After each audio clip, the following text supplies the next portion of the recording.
Hey, how's it going everybody? Mobalytics jungle expert Ryan Flares Doyle here, and today we're going to be updating our high elo tier list for patch 10.16. We have a ton of changes to go over, so without any further delay, let's get right into it. Starting us off in the top lane, our starting S tier roster is Xin, Wukong, Renekton, Fiora, and Jace, with our god tier of Camille and Jax. As for the changes to the list, we have Akali moving from B to A tier because of the direct buffs to her wave clear on her Q, giving her the ability to clear waves and roam to make plays more, and the damage type on her E flipping to magic, making her burst even scarier. Next up we have Volibear, who falls from God tier to B tier because of the direct nerfs to his Q movement speed, crippling his ability to stick on to targets and engaging for his team. And lastly, Aatrox falls from A to B tier as well because of bruisers and fighters like Jax, Fiora, and Camille are just eating this man's breakfast, lunch, and dinner on this patch and can't pack as much of a punch comparatively to them at the moment. Alrighty, so for our first top lane highlight, we have Riven, who remains in our A tier. Riven has steadily increased in popularity this patch as she's beating out most of the staple high elo top laners in the game currently and comes really close to joining our S tier roster. She does absolutely amazing into Camille, Xin, Jax, Jace, Vladimir, Akali, and Irelia while narrowly beating out Fiora and D2+. This is all thanks to the previous buffs on her scaling on patch 10.14 and a nice bug fix on her Q passive on the last patch, and her more favorable matchups getting more popular. Riven is now flying under the radar as one of the most sleeper OP picks of the patch currently. Once she snowballs in the laning phase, it's going to be too hard to kill her as she will be too tanky thanks to the cleaver and Death's Dance, and scale into a monster thanks to the buffs. Next up we have Jax, who moved from S to God tier this patch as he received some eyebrow raising buffs to his Counter-Strike ability. Like I said in the last tier list video, were these buffs warranted? Well, Worlds is right around the corner and top lane is shaping up to be very spicy for sure. The flat 2-second cooldown reduction on a stun is going to allow Jax players to play even more in your face, take more aggressive engagements, and be even more of a split pushing menace, perhaps even requiring 2 or more players to deal with him in the side lane.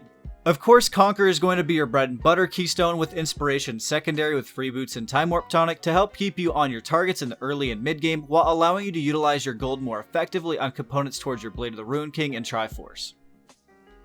Next up in my home sweet home in the jungle, our starting S tier roster will be Hecarim, Karthus, Elise, Echo, Kha'Zix, and Lee Sin, with our god tier of Graves and Nidalee. As for the changes to the list, we have Rek'Sai dropping from S to A tier because the jungle meta has shifted a bit away from the early game junglers to scaling power farmers, and you have most players dropping this champion from their pools to climb, so that's a clear indication to find a different champion.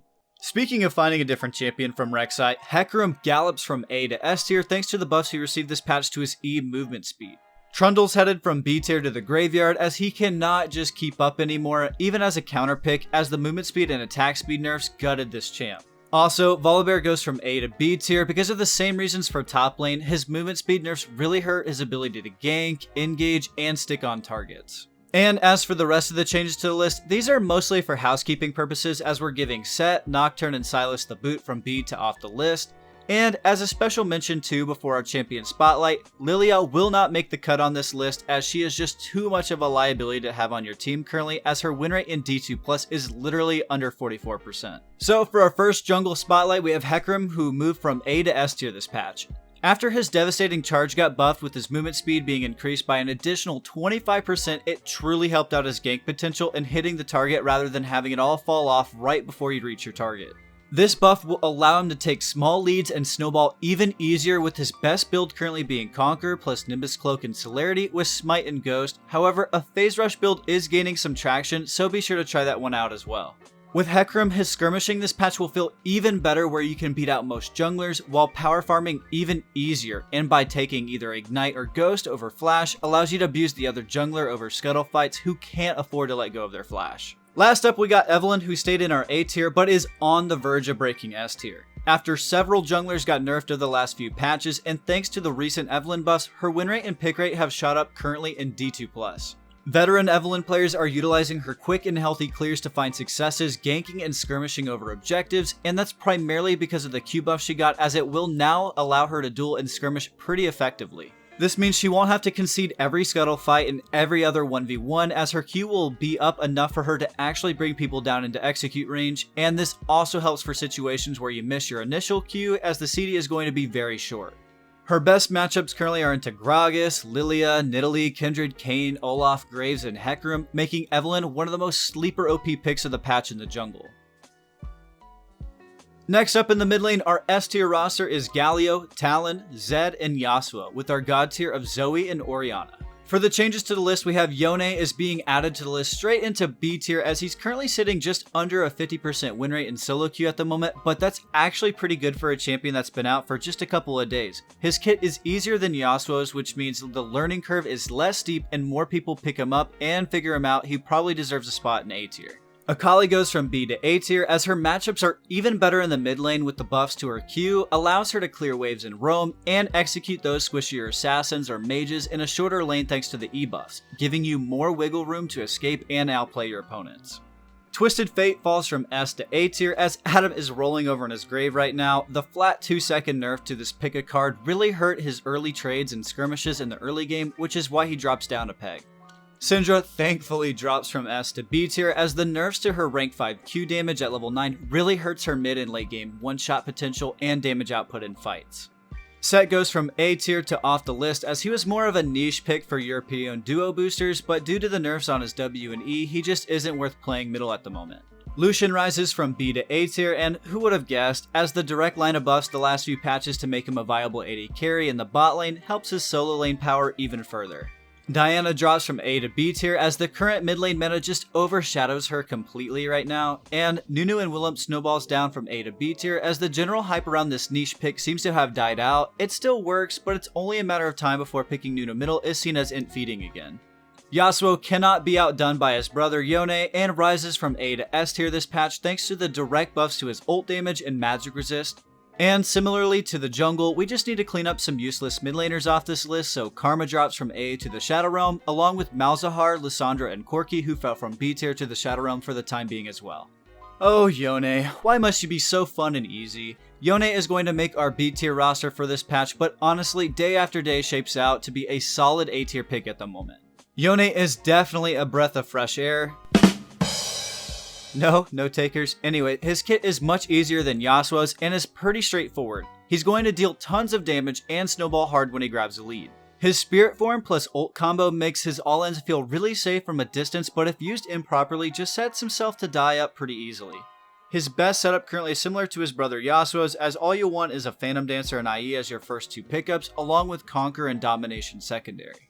Last up, we got Akali, who moved from B to A tier this patch thanks to the amazing buffs to her Q and E.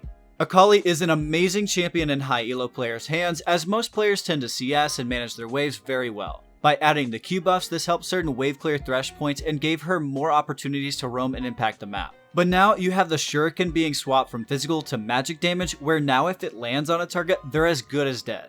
Her best matchups currently are Victor, Neeko, Rumble, Cassiopeia, Irelia, Sylas, Yone, and Orianna, with it no joke being a coin flip matchup currently into Kassadin and Zed. As for her rune setup, Electrocute is doing much better right now, but Fleet Footwork is still good and most consistent in most matchups, along with your core items being Gunblade and Tamerlanomicon. In the AD carry role, our starting S tier roster is going to be Jhin, Lucian, Ezreal, and the Sona Lux combo, with our god tier of Caitlyn and Ashe. As for the changes to the list, we have Karthus dropping from S to A tier due to the current marksman either outranging him or outbursting him, along with the support meta steadily shifting to more enchanters and mages instead of engage heavy supports like Nautilus or Leona. Caitlyn is going to go from A to god tier, and no, we didn't just realize her dominance, we all know she's been gigabusted for the last two patches, but forgive us, it's been a while since the last high-low update. Aphelios falls from S to A tier because, as it turns out, if you just tweak a few numbers and can't really get that right, you can always tune the numbers of other AD carries and will outperform him at the moment. Kai'Sa falls from S to A tier as well because of the current S tier marksman just doesn't give Kai'Sa a lot of breathing room to get ahead right now. Lucian skyrockets from B to S tier as the latest changes have made his damage even better in the lane phase, and high caliber players tend to slaughter skirmishes and teamfights with him in the mid and late game. Jhin rises from A to S tier as well as another viable utility AD carry other than Ashe that pumps out great damage and provides pick potential as well for his team. Varus goes from B to the graveyard as, like I explained in the low elo patch video, he was the face of bot lane a few patches ago, but didn't just fall from grace. Riot had stayed true to his lore and tied a cinder block to his ankle so he could sleep with the fishes. Or I think that's how the lore went. Anyways, we don't usually remove AD carries from the tier list at all because there are so few of them, but Varus is sitting at a below 44% win rate currently, and it's just best to give him his coffin dance and dodge if you see him picked in your games. We also have a combo pick as we move Sona plus Lux to S tier, as it's the new Sona Taric combo, keeping everybody topped off and buffed in fights. So for our first ADC highlight, we got Lucian, who moved from B to S tier this patch. Lucian is one of the very few self-sustaining AD carries who can get things done by himself, but now with enchanters becoming more mainstream, Lucian can abuse their low health pool to burst down overextended players. And by taking advantage of Lucian's strengths in the early game, it allows for him to snowball out of control in the mid and late game, especially if he's got a hook support like Thresh, or an enchanter like Lulu or Nami to complement his high DPS. The extra damage and range Lucian got on his Q and ultimate have helped put him in a much better spot in the meta while really only suffering against Caitlyn currently, but you have one ban and that's what it should be 100% of the time used for if you tend to pick up Lucian. Next up, we've got Jhin, who also moved from our A to S tier. Jhin is excellent at the moment because he's the only real AD carry who can manage versus Caitlyn pretty well currently. He's also got plenty of amazing supports in the meta currently that complement his playstyle like Thresh or Morgana. The utility Jhin brings with high DPS and pick follow-up in the form of his W and R to lock down and snipe out enemies to turn fights into their favor is just amazing. You want to be sure to keep your fleet footwork as your main keystone while still opting to take Nimbus Cloak and Gathering Storm as your secondaries. And right now, Jhin's best matchups are into Lucian, Miss Fortune, Ezreal, Kai'Sa, Twitch, and Senna. Last up, we got the new duo boosting strategy that's becoming more and more mainstream. Just like how Sona and either Taric or Tahm Kench was a few patches ago, now a new iteration has evolved, and that's Sona plus Lux bot lane, which makes our S tier roster this patch. The reason this combo is so good at the moment is because on even footing, you will never lose a game to the sheer utility they both bring to the table. You will not even come close to bringing them down in team fights in the mid and late game because Sona is constantly buffing the entire team while Lux does the same but with her shields. Now imagine all the crazy status buffs and support items they bring to the table for their team. It instantly makes your top, jungle, and mid that much harder to kill and give them plenty of room to hard carry since they can absorb a lot of damage that they couldn't otherwise. Now, while it may feel pretty boring to play, LP is LP, and if you want to climb this, is certainly the go-to right now. We've seen this kind of playstyle excel in the past, and this new iteration should not be underestimated.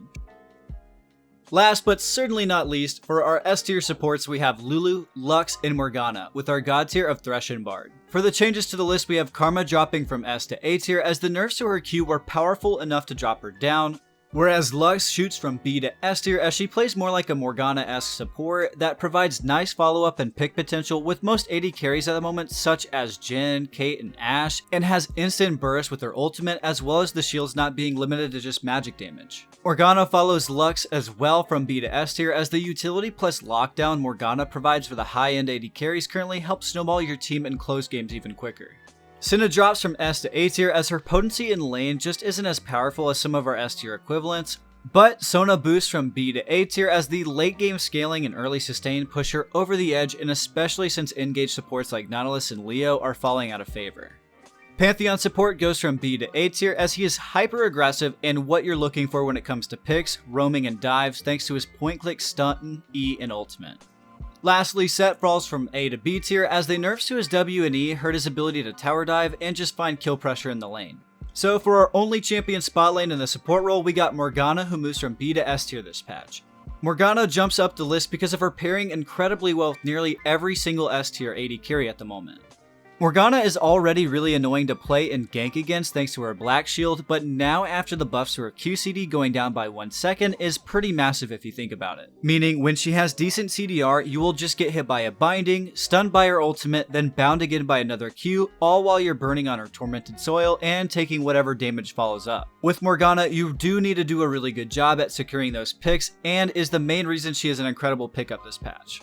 And that's all I got for you today, ladies and gents. Thank you all so much for watching our Mobalytics patch 10.16 tier list. And as always, be sure to subscribe to the Mobalytics YouTube channel so you can be updated for more of our content in the future, and check out mobalytics.gg for our goodies that we offer over there. And as always, have a wonderful rest of your day. Be safe out there. Remember that you matter, and good luck out on the Rift, Summoner.